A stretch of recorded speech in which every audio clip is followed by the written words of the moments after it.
मैं डॉक्टर ईतू सिंह आपका अपने चैनल अर्थात में स्वागत करती हूं, जिसके माध्यम से स्नातक स्तर के विद्यार्थियों के लिए मैं वीडियो बनाती हूं।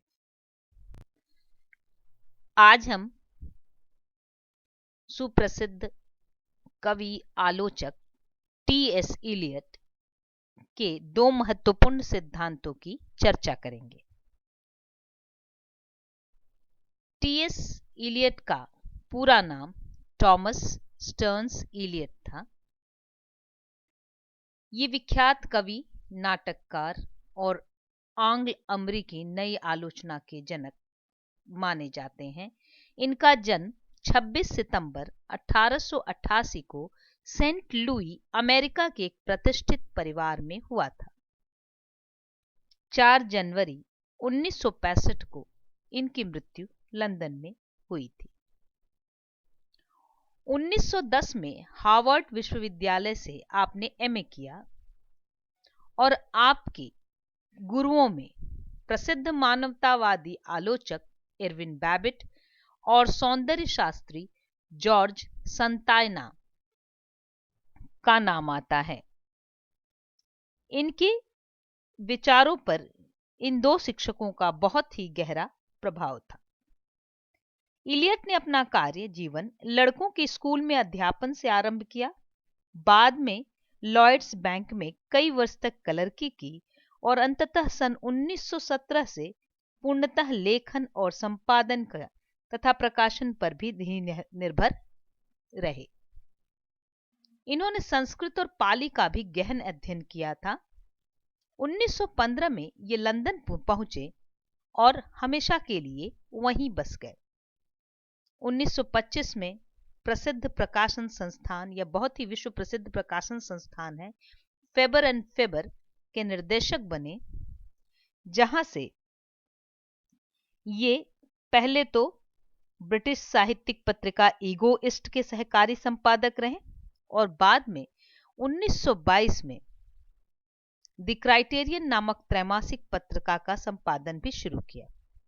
इसी पत्रिका में 1922 में ही इनकी प्रसिद्ध कृति द वेस्टलैंड प्रकाशित हुई थी। 1948 में इन्हें साहित्य का नोबेल पुरस्कार प्राप्त हुआ और British order of merit OM की उपाधि भी मिली। 2 बार अमेरिकी विश्वविद्यालय में भी विजिटिंग प्रोफेसर के रूप में आमंत्रित किए गए। उन्हें अनेक साहित्यिक सम्मान मिले। सन 1928 में इलियट ने एलिंगटन चर्च में दीक्षा ली और यहां से इनके विचारों में बहुत परिवर्तन आता है। इलियट को नई आलोचना का जनक माना जाता है, जो नई समीक्षा या नई आलोचना का जनक माना जाता है। 2 विश्व युद्धों के बीच सक्रिय इलियट के विचारों में परंपरा और आधुनिकता का अद्भुत मेल हुआ है। इन पर एजरा पाउंड, दांते आदि विचारकों का गहरा प्रभाव था। इलियट ने आलोचना पर न तो कोई स्वतंत्र ग्रंथ लिखा, न कोई नियम गढ़ा है और न कोई सिद्धांत प्रस्तुत किया है। फिर भी उनकी उक्तियों ने अंग्रेजी आलोचना की दिशा बदल दी। इन्होंने कई निबंध लिखे थे जिसके माध्यम से और कई भाषण दिए थे जिसके माध्यम से इनका नई आलोचना का स्वरूप खड़ा होता है। इलियट कलाकार और उसके सामाजिक, राजनीतिक तथा धार्मिक परिवेश में एक अनिवार्य संबंध मानते हैं। उनमें कलावाद और उपयोगितावाद दोनों का मिश्रण पाया जाता है। न सिर्फ कलावादी हम उन्हें कह सकते हैं और न ही सिर्फ उपयोगितावादी कह सकते हैं। इलियट सर्जना प्रक्रिया में या सर्जन प्रक्रिया में कवि के मन का सचेत योगदान नहीं मानते, बल्कि वे मानते हैं कि वह केवल माध्यम मात्र है, अर्थात कवि माध्यम मात्र है जिसके माध्यम से कविता रची जाती है। इलियट काव्यानुभूति को विशिष्ट अनुभूति मानते हैं जो सबको प्राप्त नहीं होती। कवि विशिष्ट को ही यह विशिष्ट वरदान प्राप्त होता है। आइए आगे हम देखें कि इलियट ने की मुख्य रचनाएं कौन कौन सी हैं। उन्होंने रचनात्मक साहित्य भी लिखा था और आलोचनात्मक साहित्य भी लिखा था, अर्थात कवि भी थे और आलोचक भी थे, कवि नाटककार भी थे। रचनात्मक साहित्य में the love song of Alfred Prufrock 1915 में, द वेस्टलैंड 1922 में, फोर क्वार्टर्स 1943 में, मर्डर इन द कैथेड्रल नाटक है 1935 में, द फैमिली रियूनियन 1939 में, द कॉकटेल पार्टी 1950 में, और आलोचनात्मक साहित्य में 1920 में द सेक्रेड वुड, बहुत प्रसिद्ध रचना है इनकी, 1932 में होमेज टू जॉन ड्राइडन, जिसमें उन्होंने जॉन ड्राइडन की आलोचना करते हुए अपने आलोचनात्मक विचार रखे हैं, the use of poetry and the use of criticism 1933 में, 1934 में सेलेक्टेड एसेस, 1936 में essays ancient and modern. Eliot की आलोचना के मूल बिंदु मुख्यतः यह है, इलियट पर यूंग और एजरा पाउंड के विचारों का गहरा प्रभाव था, तो उनकी आलोचना पर भी इन महानुभावों के विचारों का प्रभाव देखा जाता है। वे अपनी आलोचना को वर्कशॉप क्रिटिसिज्म कहते हैं। ये उन अपनी आलोचना के लिए कहते थे कि मेरी कविता जब रची जाती है और उस रचना प्रक्रिया में के आस्वादन की प्रक्रिया में ही मैं आलोचना को जन्म देता हूं, अर्थात कविता रचने के प्रक्रिया में ही आलोचना भी जन्म लेती है। काव्य सृजन के प्रसंग में अपने चिंतन का विस्तार ही उनकी आलोचना है, अर्थात उनका मानना था कि कवि कविता को समझना ही नहीं बल्कि कविता की क्षमता जिसके पास होगी वही काव्य की सही समीक्षा कर सकता है। इसलिए वो कवि आलोचक का कवि होना अनिवार्य मानते हैं, कवि हृदय होना अनिवार्य मानते हैं। वे मानते हैं कि कार्यत्री प्रतिभा यानी कविता इत्यादि रचना मूल रचना रचने की प्रतिभा और भावयित्री प्रतिभा यानी क्रिटिकल टैलेंट, वे एक दूसरे के पूरक है, अर्थात सर्जक और आलोचक एक ही व्यक्ति को होना चाहिए। अर्थात जो कविता लिखता है वही काव्य की समझ रखता है और वही कविता की आलोचना कर सकता है। जो नाटक लिखता है वही नाटक की समझ रखता है और नाटक की आलोचना कर सकता है। इसीलिए वे कहते हैं कि कार्यत्री प्रतिभा और भावयित्री प्रतिभा एक दूसरे के पूरक है। क्रिएटिव टैलेंट यानी रचनात्मक प्रतिभा के बिना आलोचनात्मक प्रतिभा का परिचय नहीं दिया जा सकता। उनका मानना था कि अगर किसी के भीतर रचनात्मक प्रतिभा नहीं है तो वो किसी भी रचना की आलोचना करने की क्षमता भी नहीं रखता। अर्थात आलोचक होने के लिए रचनात्मक प्रतिभा का होना भी अनिवार्य है। आलोचना के उद्देश्य की जब बात आती है तो इलियट मानते थे कि आलोचना के तीन मुख्य उद्देश्य हैं। पहला है आस्वाद, इंजॉयमेंट, अर्थात आलोचना इसलिए की जाती है किसी रचना की या किसी नाटक हो या कला हो उसकी, ताकि उसके आस्वाद का पता चल सके। उसके आस्वादन के लिए भी आलोचना जरूरी है।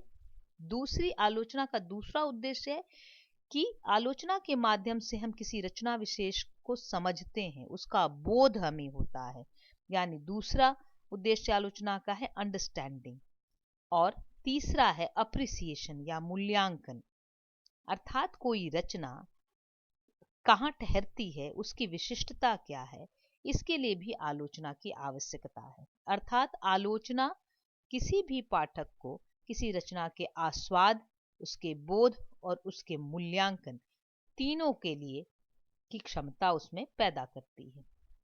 आलोचना का कार्य वो रुचियों का परिष्कार भी मानते हैं, अर्थात आलोचना हमें दिशा देती है, हमारी रुचियों को वह दिशा देती है जिससे हम किसी कृति विशेष का अध्ययन कर सके, पाठ कर सके, उसकी प्रशंसा कर सके। अर्थात रुचि के परिष्कार का काम भी आलोचना का ही है। आलोचना का दायित्व तो साहित्यिक रूढ़ियों से मुक्ति भी है। इलियट का मानना है कि आलोचना मात्र परंपरा को निभाने का कार्य नहीं है और न ही आलोचना मात्र परंपरा को नकारने का काम करती है, बल्कि वह साहित्यिक जो रूढ़ियां हैं, जो मृत हो चुकी हैं, उनसे मुक्ति का कार्य भी करती हैं। सच्ची आलोचना का लक्ष्य कवि नहीं बल्कि काव्य है। अर्थात काव्य की आलोचना का जब प्रश्न आता है तो उस आलोचना के क्रम में इलियट ये मानते थे कि हमें कवि की चर्चा नहीं करनी चाहिए बल्कि सिर्फ काव्य की चर्चा करनी चाहिए। कई बार कविता के को समझाने के क्रम में कवि के व्यक्तिगत जीवन पर इतना अधिक आलोचनात्मक विचार किया जाने लगता है कि फिर कविता कहीं छिप जाती है। इलियट के अनुसार कविता मुख्य बात है और कविता जब हमारे सामने आ जाती है जो कि मुख्य मूल उत्पाद है तो फिर हमें उस साधन की ओर अर्थात कवि की ओर, उसके जीवन की ओर, उसके संघर्षों की ओर देखने की कोई आवश्यकता नहीं है। यदि आप देखते भी हैं तो उसके प्रभाव में आपको कविता की आलोचना या उसका रसास्वादन नहीं करना चाहिए। इलियट ने रोमांटिक व्यक्तिबद्ध काव्य मूल्यों का विरोध किया है। इलियट की सबसे महत्वपूर्ण विशेषता यही मानी जाती है कि जो अब तक चली आती हुई वर्ड्सवर्थ कॉलरिज की अवधारणा थी रोमांटिक कविता की, जो यह मानती थी कि कविता जो है वह वस्तुनिष्ठ नहीं बल्कि व्यक्ति के द्वारा लिखी जाती है। अतः कविता के भीतर कवि के भावावेगों की सीधी अभिव्यक्ति होती है तो कवि का भी उतना ही महत्व है। किंतु इलियट मानते थे कि कविता या रचना काव्य मूल्य व्यक्तिबद्ध नहीं होने चाहिए, वह सिर्फ रचना में या जो कृति है उससे बद्ध होने चाहिए। तो इलियट ने रोमांटिक विचारधारा का प्रखर विरोध किया था। इलियट के अनुसार आलोचना का लक्ष्य व्यापक है। इलियट कहते हैं कोट, मैं मानता हूं कि आलोचना विचार का वह विभाग है जो यह जानने का प्रयास करता है कि काव्य क्या है, वह किन आकांक्षाओं को संतुष्ट करता है, क्यों लिखा जाता है, क्यों पढ़ा जाता है, अथवा कैसे वास्तविक काव्य का मूल्यांकन किया जाता है। आलोचना की दो सैद्धांतिक सीमाएं हैं, एक तो यह कि काव्य क्या है और दूसरा यह कि क्या यह अच्छी कविता है। The use of poetry and the use of criticism. Eliot की दृष्टि में आलोचना के निम्नलिखित कार्य हैं। हम इसे संक्षेप में देखते हैं। उसका कार्य है काव्य के स्वरूप का अनुसंधान करना कि कविता का स्वरूप वास्तव में क्या है। दूसरा है उसे उसकी एक नैतिकता भी होती है और उसे बताना भी होता है कि अच्छा क्या है और बुरा क्या है, अर्थात अच्छे और बुरे काव्य के बीच के भेद का निरूपण भी आलोचना का कार्य ही है। साहित्य की जीवित परंपरा का संरक्षण। इलियट परंपरा को बहुत महत्व देते हैं और वो मानते हैं कि सारी परंपरा मृत नहीं होती है, निरर्थक नहीं होती है। अतः परंपरा के जीवन तथ्यों के रक्षण की, उसे साहित्य में उसे स्थापित करने, उसके महत्व निरूपण का कार्य भी आलोचना के द्वारा ही किया जाना चाहिए। कलाकृतियों का विशदन, अर्थात जो हमारे यहाँ जो कलाकृतियां हैं जो वो परंपरा से प्राप्त हो या वर्तमान की हो, उनका विशदन करना अर्थात उनके बारे में विस्तृत जानकारी देने का कार्य भी आलोचना का ही है। आगे जैसे कह दिया था मैंने कि आलोचना का एक महत्वपूर्ण कार्य रुचि का परिष्कार भी है। जो पाठक है उसकी रुचि किस तरह से उच्च से उच्चतर हो, यह कार्य करना भी आलोचना का ही कार्य है। साहित्य के बोध और आस्वाद का संवर्धन, न सिर्फ रुचि का परिष्कार बल्कि साहित्य को किस तरह उसका बोध हो, उसकी जानकारी मिले, उसकी समझ बढ़े और साथ ही उससे आनंद और आस्वाद किस तरह प्राप्त किया जा सके, यह भी आलोचना का ही कार्य है। आलोचना स्थायी कलात्मक मूल्यों और मानदंडों का समसामयिक कला पर विनियोग भी देखती है, अर्थात वह यह भी देखती है कि जो हमारे कलात्मक मूल्य हैं, मानदंड हैं, उनका हमारे समकालीन साहित्य पर कितना प्रभाव पड़ रहा है। इस प्रकार यह मुख्यतः कला आलोचना के उद्देश्य थे। अब हम इलियट के उन दो प्रमुख सिद्धांतों की चर्चा करेंगे जिसके लिए इलियट को पहचाना जाता है।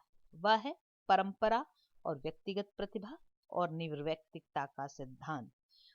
इलियट के प्रमुख सिद्धांतों में इन दो सिद्धांतों की चर्चा सदैव ही की जाती है। आइए हम पहले परंपरा और व्यक्तिगत प्रतिभा को पढ़ें तथा समझें। इलियट में परंपरा और आधुनिकता दोनों का अद्भुत मिश्रण मिलता है और उन्होंने जहां एक ओर कवि के व्यक्तिगत प्रतिभा को महत्व दिया है, वहीं परंपरा को भी महत्व दिया है।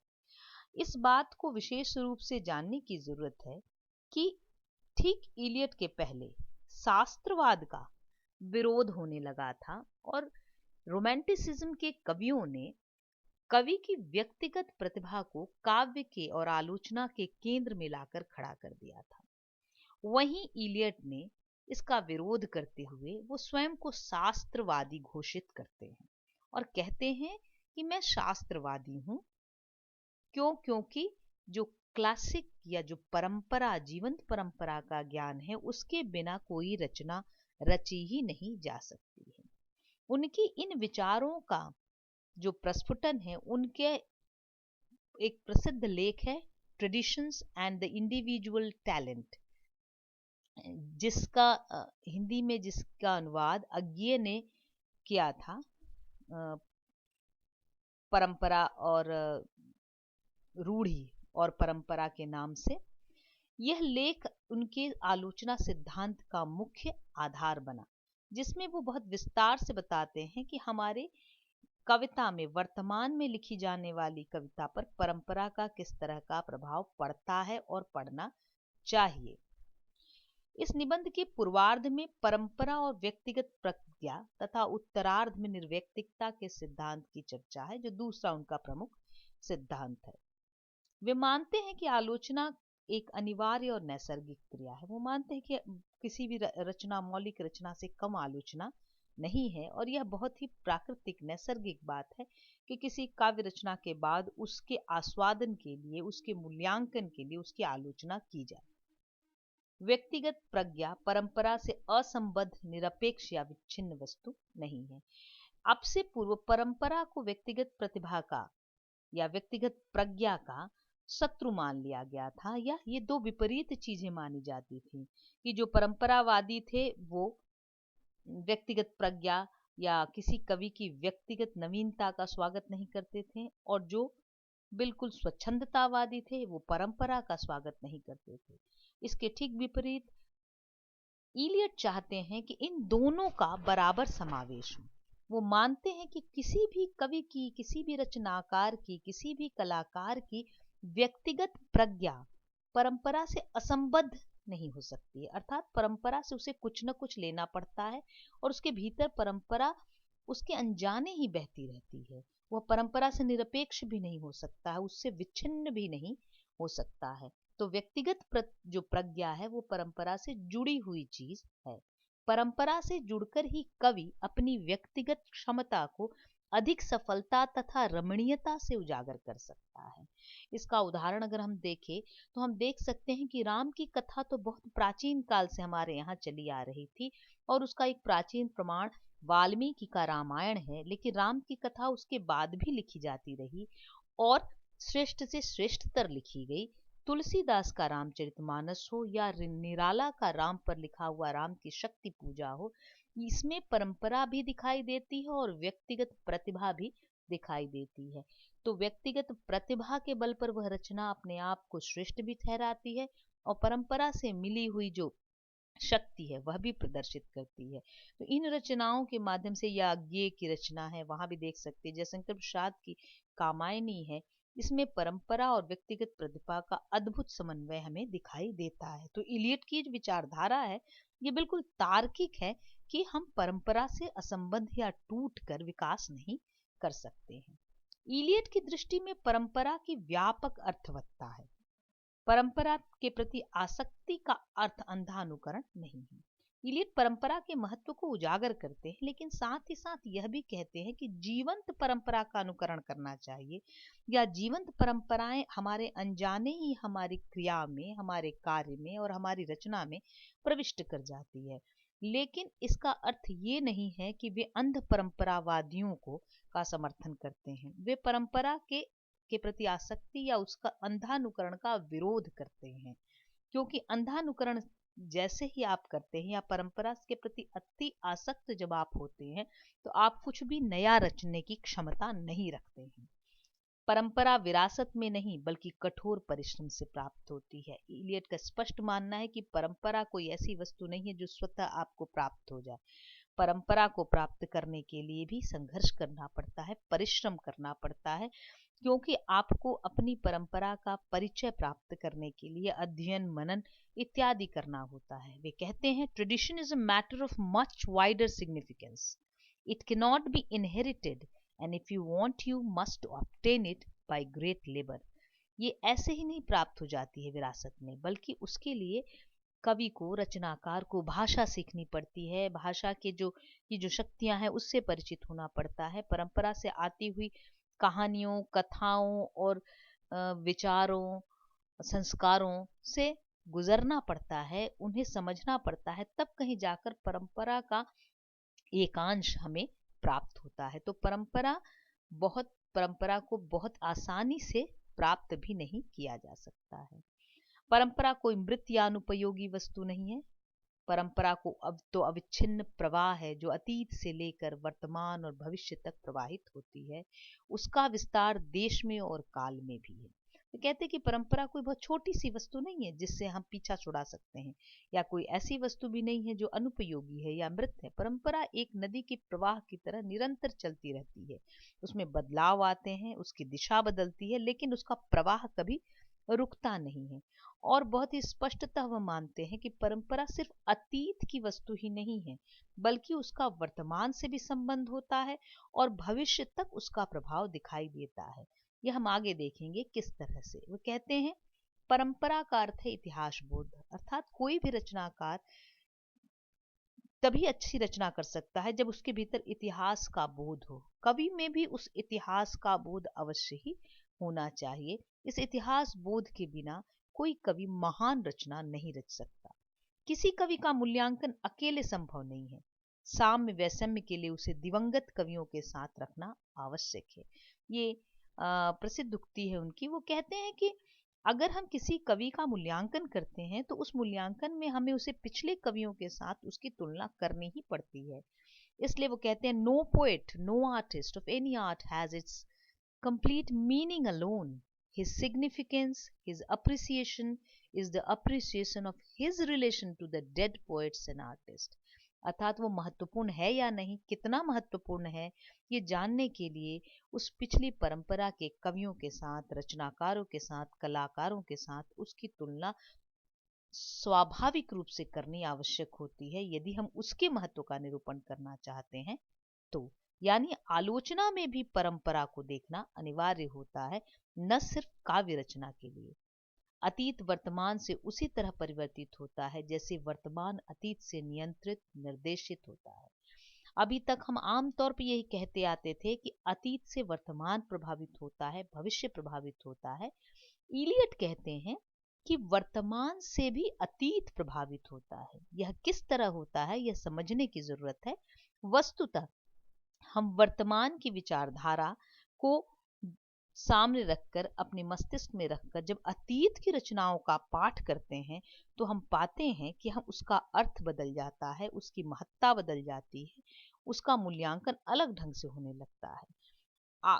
आज से 1000 साल पहले रामचरितमानस को जिस अर्थ में पढ़ा जाता था, आज हम उसे नहीं पढ़ते हैं, उसके अर्थ को परिवर्तित कर लेते हैं। क्यों? क्योंकि वर्तमान ने उस रचना की अर्थवत्ता को परिवर्तित कर दिया है। तो कोई भी रचना अपने काल में जो अर्थ देती है, बाद में चलकर उसका अर्थ बदलना स्वाभाविक प्रक्रिया है। तो न सिर्फ अतीत से वर्तमान प्रभावित होता है, बल्कि वर्तमान भी अतीत के मूल्यांकन में अपनी बहुत अधिक महत्ता रखता है और वह अतीत को भी बदलता रहता है। जैसे इतिहास लेखन में भी हम देखते हैं कि इतिहास बार बार लिखा जाता है, लेकिन एक ही इतिहास समय, परिस्थिति और विचारधारा के साथ बदलता जाता है। उसी तरह हमारी परंपरा का भी मूल्यांकन समय समय पर अलग अलग ढंग से होता रहा है। अतीत या वर्तमान का ज्ञान तो होना ही चाहिए, पर यदि वह बोझ हो जाएगी तो कवि की चेतना को आक्रांत कर लेगी। ये इलियट का कहना है। वो कहते हैं कि परंपरा का ज्ञान अच्छा है, लेकिन वह बोझ नहीं होना चाहिए। वह कवि की चेतना को आक्रांत नहीं करे, वह उसकी चेतना को विस्तृत करे, तब तक वह काव्य रचना के कार्य की है। कलाकार की प्रगति सतत आत्म बलिदान में है, व्यक्तित्व के सतत आत्मसमर्पण में है। व्यक्तित्व के इस निर्व्यक्तिकरण से ही कला विज्ञान की स्थिति को प्राप्त कर सकती है। इलियट का स्पष्ट मानना था कि कलाकार जब रचना करता है तो वह स्वयं को भूल जाता है। उसकी व्यक्तिगत इच्छा, उसकी व्यक्तिगत चेतना कहीं नीचे चली जाती है और वो एक समष्टिगत चेतना को जीता है। इसीलिए उसकी लिखी हुई रचना न सिर्फ उसके लिए महत्वपूर्ण और आनंददायी होती है, बल्कि वह हर उस व्यक्ति के लिए महत्वपूर्ण होती है जो उसे पढ़ता है। और यह जो रचना साधारणीकृत हो जाती है, उसका सार्वजनिककरण हो जाता है, ये तब तक संभव नहीं है जब तक कि वह व्यक्ति पूरी तरह से आत्मसमर्पण करके निर्वैयक्तिकरण की प्रक्रिया में न पहुंचे, अर्थात इनपर्सनल न हो जाए। तो यहीं से हम देखते हैं कि इलियट ने निर्वैयक्तिकता के सिद्धांत का प्रतिपादन किया, जो यह मानता है कि किसी भी रचना में कवि के व्यक्तित्व का बहुत अधिक उपस्थित होना उस रचना को कमजोर बनाती है। वो साफ साफ कहते हैं कि जब जितना वह रचना उतनी ही महान होगी जिससे कवि स्वयं को जितना दूर रखेगा, उसका व्यक्तित्व उससे जितनी दूरी, कवि व्यक्तित्व और रचनाकार के व्यक्तित्व में जितनी दूरी होगी, रचना उतनी ही उत्कृष्ट होगी। तो यही उसी लेख में वो निर्वैयक्तिकता के सिद्धांत का भी प्रतिपादन करते हैं। आइए हम निर्वैयक्तिकता के सिद्धांत का अध्ययन करें कि इसमें इलियट वस्तुतः कहना क्या चाहते हैं। इलियट ने निर्वैयक्तिकता के सिद्धांत का बहुत ही विस्तार से प्रतिपादन किया है। निर्वैयक्तिकता का अर्थ है इम्पर्सनल होना, व्यक्तिगत न होना, या फिर अगर हम साहित्य के अर्थ में कहें तो इसका तात्पर्य है कवि के व्यक्तिगत भावों की विशिष्टता का सामान्यीकरण हो जाना। अर्थात जो अभी तक कवि का व्यक्तिगत था, काव्य में जब वह जाता है तो वह कवि का व्यक्तिगत नहीं रह जाता, वह निर्वैयक्तिक हो जाता है। इसे ही निर्वैयक्तिकता कहते हैं। भारतीय काव्य शास्त्र में इसके लिए एक शब्द आता है जिसकी बड़ी विस्तृत चर्चा हमारे यहाँ है, साधारणीकरण। जब कवि की विचारधारा, कवि के भाव आम जनों तक पहुंच जाते हैं और सबके भीतर वही संवेग उत्पन्न करते हैं, तो वह उसे कहते हैं साधारणीकरण। तब रसबोध होता है, अर्थात रचना के आनंद की स्थिति प्राप्त होती है। इलियट ने उतने विस्तार से तो नहीं, किंतु कहीं न कहीं इलियट की निर्वैयक्तिकता के सिद्धांत और साधारणीकरण में हम कुछ साम्य पाते हैं।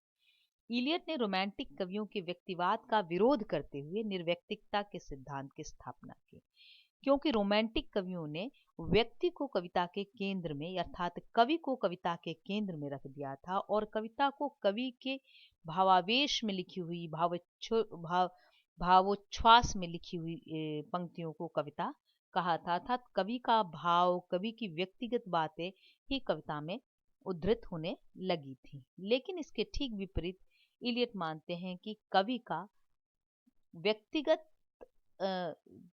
कवि की बहुत व्यक्तिगत बातें कविता में या रचना में नहीं आनी चाहिए, उसे निर्वैयक्तिक होकर लिखना चाहिए। इलियट ने वस्तुनिष्ठ साहित्य को महत्व दिया है तथा कला को निर्वैयक्तिक घोषित किया। वो कहते हैं कि व्यक्तिनिष्ठ नहीं होना चाहिए साहित्य, बल्कि वस्तुनिष्ठ होना चाहिए, और कला किसी भी रूप में हो, चाहे वो साहित्य में हो या अन्य रूपों में, उसका निर्वैयक्तिक होना अत्यंत अनिवार्य है। अपनी बात को स्पष्ट करने के लिए उसने विज्ञान से, अर्थात इलियट ने वैज्ञानिक प्रक्रिया का उदाहरण दिया है। वो बताते हैं कि एक केमिकल रिएक्शन है, ऑक्सीजन और सल्फर डाइऑक्साइड के कक्ष में जब प्लैटिनम के तार को डाला जाता है तो ऑक्सीजन और सल्फर डाइऑक्साइड प्लैटिनम के तार की उपस्थिति की वजह से वो कैटलिस्ट का कार्य करता है, उत्प्रेरक का या उद्दीपक का, वह सल्फ्यूरिक एसिड में बदल जाता है। लेकिन प्लैटिनम का तार ज्यों का त्यों रहता है, उसकी प्रवृत्ति में, उसकी भूमिका में कोई अंतर नहीं आता। प्लैटिनम का तार बिना कोई अपने स्वरूप को बदले ही ऑक्सीजन और सल्फर डाइऑक्साइड को सल्फ्यूरिक एसिड में बदल देता है। तो ये इलियट का मानना था कि ये जो प्लैटिनम का तार जो कार्य करता है वही कार्य कवि का भी है, यानी कवि उत्प्रेरक का कार्य करता है। कवि रचना करता है, परिस्थितियों का भोक्ता होता है, लेकिन उसकी रचना जब रची जाती है तो वह अपनी व्यक्तिगत किसी विशिष्टता को त्यागता नहीं, जैसे प्लैटिनम का तार जो उस पूरी प्रक्रिया के बीच से गुजर कर भी जो है वही बना रहता है, अपना कुछ भी इस प्रक्रिया में वह बदलता नहीं है। तो इस उदाहरण के द्वारा उन्होंने निर्व्यक्तिकता के सिद्धांत को वैज्ञानिक सिद्ध करने की कोशिश की है कि यह एक वैज्ञानिक प्रमाण है कि कवि को प्लैटिनम के उस तार की तरह होना चाहिए जो ऑक्सीजन और सल्फर डाइऑक्साइड की पूरी प्रक्रिया में सहयोग तो करता है और नई चीज का निर्माण भी होता है सल्फ्यूरिक एसिड का, लेकिन उसमें उसकी अपनी कोई प्रवृत्ति बदलती नहीं है। इलियट अनेकता को एकता में बांधने के लिए परंपरा को आवश्यक मानते हैं। जैसा कि हमने पहले पढ़ा, वे साहित्य के जीवंत विकास के लिए परंपरा के योग को स्वीकार करते हैं, जिसके कारण साहित्य में आत्मनिष्ठ तत्व नियंत्रित हो जाता है और वस्तुनिष्ठ तत्व प्रमुख हो जाता है। जैसे ही हम परंपरा की बात करते हैं वहां ही कवि का व्यक्तित्व थोड़ा बहुत छोटा हो जाता है। जो लोग कवि व्यक्तित्व की बात करते हैं वो परंपरा को उतना महत्व न देकर कवि को अधिक महत्व देते हैं, जबकि इलियट कहते हैं कि परंपरा अधिक महत्वपूर्ण है। स्वाभाविक रूप से परंपरा के प्रमुख होते ही कवि के व्यक्तित्व का गौण हो जाना दिखाई देने लगता है। कवि अपनी तीव्र संवेदना, वो कहते हैं कि कविता कैसी रची जाती है, कवि विशिष्ट व्यक्ति है, ठीक है, उसके पास तीव्र संवेदना है, उसकी ग्रहण क्षमता भी अन्य लोगों से बहुत ज्यादा होती है और वो सारी अनुभूतियों को अपने में आयत्त कर लेता है। वो जितना कुछ देखता है उसको अपने भीतर भर लेता है और उन आयत्त अनुभूतियों को पहले वो अपना बनाता है और अपना बनाने के बाद उसे उस स्थिति तक ले जाता है कि वो अपना होते हुए भी उसकी अपनी चीजें होती हुए भी अपनी नहीं रहती हैं, और जब वह उन्हें काव्य में व्यक्त करता है तो वे निजी अनुभूतियां सबकी अनुभूति बन जाती है और इस प्रक्रिया को ही वो निर्वैयक्तिक होना कहते हैं, जो अब उसका व्यक्तिगत कुछ नहीं रहा बल्कि वह सार्वजनिक हो गया, सबके लिए हो गया। इलियट काव्य के आस्वाद की अनुभूति को अन्य साधन से उत्पन्न अनुभूति से भिन्न मानते हैं। कहते हैं कि कविता का जो आनंद होता है वो अलग होता है, अन्य साधनों से जो आनंद होता है उससे भिन्न है। जबकि आइए रिचर्ड्स ये मानते थे कि नहीं, कविता का आस्वाद बिल्कुल अन्य आस्वादों की तरह ही होता है। कवि वैज्ञानिक के समान निर्वैयक्तिक और वस्तुनिष्ठ होता है और कला निर्वैयक्तिक होती है। निर्वैयक्तिकता के सिद्धांत में वो, जैसे पहले हमने चर्चा की, वो मानते हैं कि जैसे वैज्ञानिक होता है वैसे ही वह सारी प्रक्रियाएं करता है, किंतु उसमें आ, उसकी सारी रचनाएं, उसका सब कुछ सामान्य जन के लिए होता है, उपयोग के लिए होता है। वैसे कवि सारी प्रक्रिया से गुजर कर जो कुछ रचता है वो इतना निर्वैयक्तिक होकर रचता है कि वह उसका होता हुआ भी उसका नहीं होता, और हर कला जो होती है वह निर्वैयक्तिक होती है। इलियट मानते हैं कि कला व्यक्तित्व की अभिव्यक्ति नहीं, व्यक्तित्व से पलायन है। यानी वह आपकी पर्सनल या व्यक्तिगत चीज नहीं है, बल्कि अपने अपने व्यक्तिगत चीजों से दूर हटकर लिखना है। कलाकार जितना उत्कृष्ट होगा उसमें भोक्ता और सृष्टा का अंतर उतना ही स्पष्ट होगा। भोक्ता अर्थात जो सचमुच उस किसी दृश्य को देख रहा है, उसे भोग रहा है और फिर उसको लिख रहा है, तो भोक्ता और सृष्टा ये दो व्यक्तित्व की कल्पना इलियट करते हैं। वो कहते हैं कि एक कवि जो है वो भोगता है। उदाहरण के लिए किसी कवि के जीवन में दुख आया तो उसने उसे भोगा और बाद में उसने उसे रचना के रूप में ढाल दिया। तो यह जो भोगने वाला है और वह जो रचना के रूप में ढालने वाला सृष्टा है, इन दोनों के बीच जितना अंतर होगा उतना ही काव्य श्रेष्ठ होगा, ऐसा इलियट का मानना था। कवि के व्यक्तिगत भाव सार्वभौम भाव के रूप में रूपांतरित होकर अभिव्यक्त होते हैं। कहते हैं कि उसका जो व्यक्तिगत होता है उसके भीतर पचकर सार्वजनिक हो जाता है, तभी वह रचना में अभिव्यक्त होता है। कलाकृति के आस्वादन से उत्पन्न अनुभूति किसी भी अन्य साधन से उत्पन्न अनुभूति से भिन्न कोटि की होती है, लेकिन रिचर्ड्स इसके ठीक विपरीत जाते हैं। इलियट का मानना था कि कलाओं के आस्वादन की अनुभूति विशिष्ट होती है। इलियट कहते हैं कि काव्य भाव का स्वच्छंद प्रवाह नहीं, भाव से मुक्ति है। वह व्यक्तित्व की अभिव्यक्ति नहीं, व्यक्तित्व से मुक्ति है। स्पष्ट है, आप समझ सकते हैं। पहले हमने जैसे चर्चा की कि इसमें रोमांटिक कवियों की तरह भावों का सहज उच्छलन नहीं होती है कविता, बल्कि वो भाव से मुक्ति है। कवि किसी दृश्य को देखता है, किसी अनुभव से गुजरता है, पहले उसे पचाता है, उससे वह अपने व्यक्तिगत भावनाओं से ऊपर उठकर उसका मूल्यांकन करता है, उसका मनन करता है, तब कहीं जाकर वह अपने व्यक्तित्व से हटकर उसे रचना में ढालता है। तो यह व्यक्तित्व की अभिव्यक्ति नहीं बल्कि व्यक्तित्व से मुक्ति है। इलियट का बल कविता की स्वायत्त वस्तु सत्ता की प्रतिष्ठा पर था। देखिए, रोमांटिक कवियों ने कविता को कवि से गहरे जोड़ दिया था। वहीं इलियट चाहते हैं कि कविता एक स्वायत्त, एक स्वतंत्र वस्तु है। उसकी आलोचना करनी हो तो सिर्फ उसकी आलोचना की जाए, कवि को बीच में न लाया जाए। उन्होंने कवि की भूमिका की व्याख्या सर्जक के रूप में नहीं, माध्यम के रूप में की है। वो कहते हैं कि कवि माध्यम है जिसके माध्यम से कविता रची जाती है। कवि का व्यक्तित्व जितना कम उसकी कविता में दिखाई दे, उतनी अच्छी कविता वह लिख पाता है।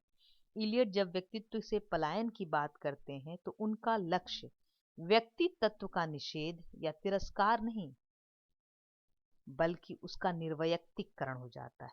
जब निर्वैयक्तिकता की बात वो कहते तो कहते हैं कि ऐसा नहीं है कि व्यक्तित्व को हम हीन मान रहे हैं, व्यक्तित्व बिल्कुल निकल जाए, लेकिन व्यक्तिगत बातें जितनी कम अपनी रचनाओं में कवि देता है, व्यक्तिगत भावावेग उसकी जितने कम उसकी रचनाओं में जाएंगे, उतना ही वो रचना उतनी ही उच्च कोटि की होगी।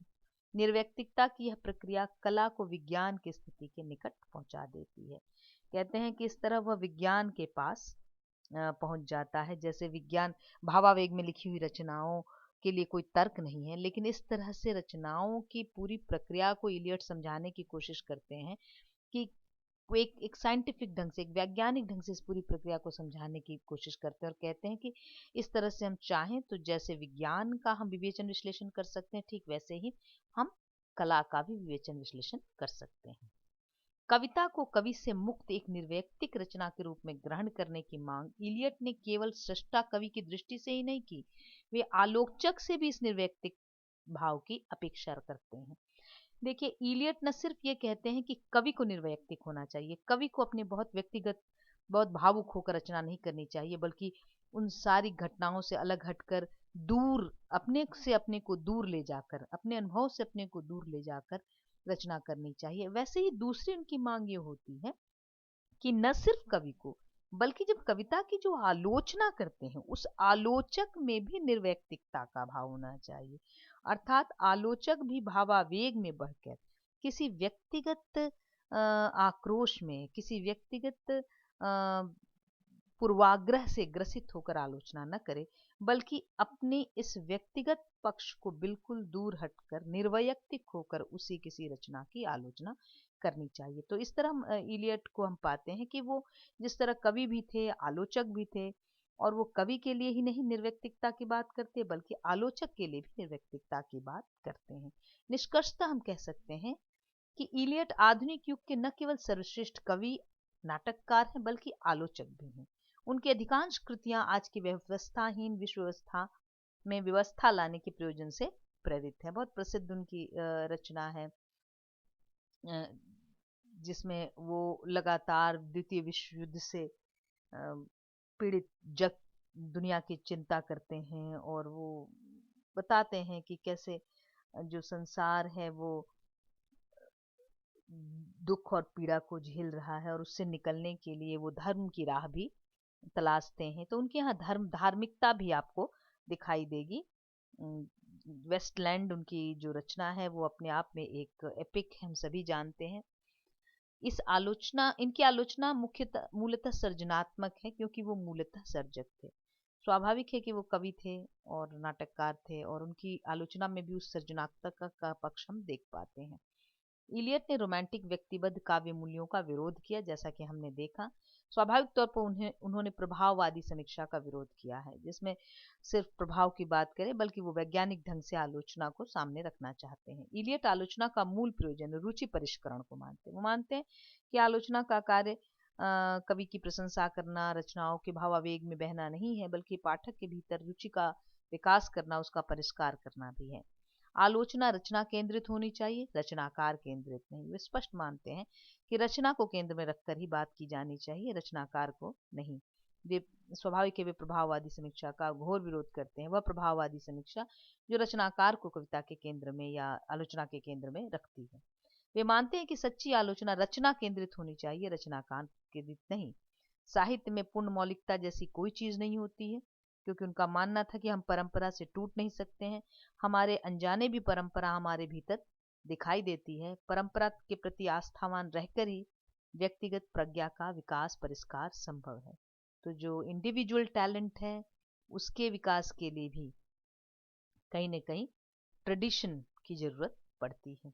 उनकी स्थापना है कि परंपरा के प्रति आस्थावान रहकर ही व्यक्तिगत प्रज्ञा का विकास परिष्कार किया जा सकता है।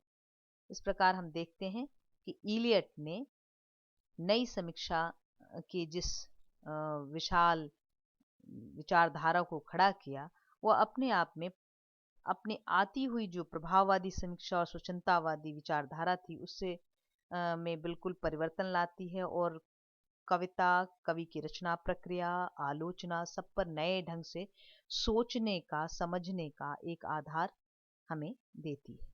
धन्यवाद।